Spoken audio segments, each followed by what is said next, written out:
So tonight, a recent White House decision to increase the number of international refugees allowed into the United States from 15,000 up to over 62,000 may mean some more will resettle right here in Buffalo. Channel 2's Ron Plant says that could involve some carefully screened new arrivals from places affected by government violence, terrorism, even war.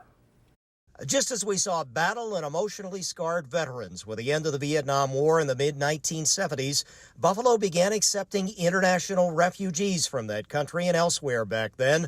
And that tradition here in the Queen City has continued with 4 resettlement organizations bringing in people carefully screened by our government from nations like Iraq, Burma, or Myanmar, and the Congo. With the announced White House increase for refugees and the U.S. military pullout from Afghanistan, we could see some from that troubled nation come here as well on SIVs, or special immigration visas. SIVs are usually people, and usually from Iraq or Afghanistan, they're usually people who helped the U.S. military. They were interpreters.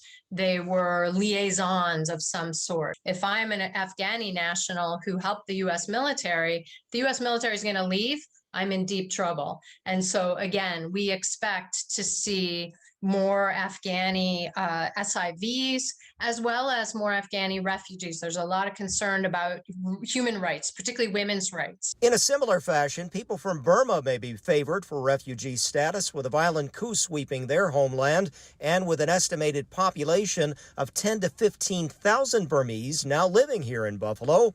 And those new arrivals who must find jobs after initial support from the state and federal government do add up to help our economic bottom line as taxpayers, and with our shrinking, aging native-born workforce. We, as in Buffalo, in Western New York, need to make sure there are people to fill those jobs so that we can sustain our economy and grow it eventually. And so refugees are great workers. Ron Plants, Channel 2 News.